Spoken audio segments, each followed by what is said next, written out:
వాళ్ళ ఇంట్లో ఉండే వ్యవహారం మనకు సంబంధం అంట, నేనే ఆడిస్తున్నానంట. అంటే ఆ రోజు కూడా నేనే పాదయాత్ర చేయించాను ఆవిడ దగ్గర, ఇప్పుడు నేనే పాదయాత్ర ఆవిడని తిరుగుబాటు చేశాను. అంటే సిగ్గు ఎగ్గు లేకుండా, చెప్పిన అబద్ధాలు చెప్పకుండా, కళ్ళార్పకుండా అబద్ధాలు చెప్పే వ్యక్తి ఈ జగన్మోహన్ రెడ్డి అని చెప్పి కూడా నేను మీకు తెలియజేస్తున్నా. ఇంకో పక్క మీరు ఒకసారి చూస్తే ఆ రోజు రిలయన్స్ మీద వైఎస్ఆర్ను చంపింది రిలయన్స్ అని దాడులు చేశారు, జ్ఞాపకం ఉందా మీకు? అప్పట్లో తర్వాత ఏం చేశాడు? రిలయన్స్ అధినేత వస్తే నత్వాని వాళ్ళ మనిషికి ఎంపీ రాజ్యసభ ఇచ్చాడు, జ్ఞాపకం ఉందా మీకు?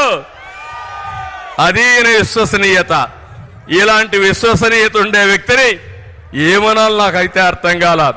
నిన్న మొన్న మీరు ఒకసారి చూస్తే ఒక మాట మాట్లాడుతున్నాడు, పెత్తందారులకి పేదవాళ్ళ మధ్య యుద్ధం అంట. ఏంటో నాకు అర్థం కాల ఇది. అంటే ఏం చేసినా జరిగిపోతుందనుకుంటున్నాడు. దేశంలోనే ఎక్కువ సంపద ఉండి ఎక్కువ ఆదాయం వచ్చే ముఖ్యమంత్రి జగన్మోహన్ రెడ్డి. 510 కోట్ల రూపాయల సంపద.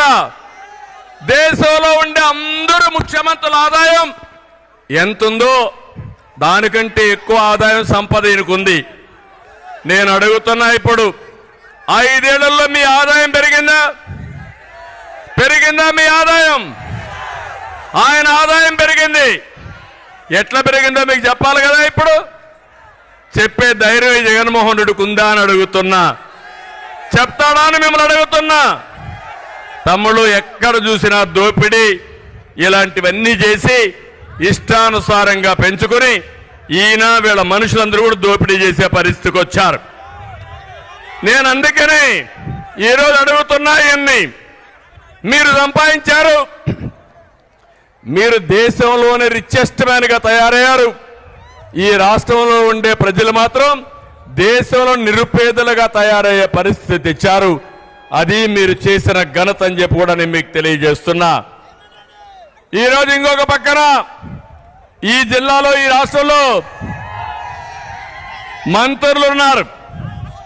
ఏం తమ్ముళ్ళు, ఎవడైనా ఒక్కడైనా సమర్థమైన మంత్రులు ఉన్నారా అని మిమ్మల్ని అడుగుతున్నా. కానీ ఒక పాలసీ పెట్టాడు, ప్రతి ఒక్క మంత్రి, ప్రతి ఒక్క ఎమ్మెల్యే మనల్ని తిట్టాలి.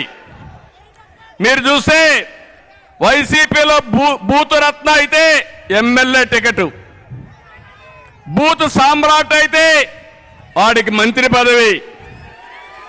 ముందు నన్ను తిట్టాలి, పవన్ కళ్యాణ్ తిట్టాలి, లోకేష్ తిట్టాలి, అప్పుడే వీళ్ళకి మంత్రి పదవులు, అప్పుడే ఎమ్మెల్యే సీట్లు, అప్పుడే ఎంపీ సీట్లు. ఇది ఎక్కడ సౌభాగ్యం అని అడుగుతున్నా. డయాఫార్మాల్ అంటే తెలియని వ్యక్తి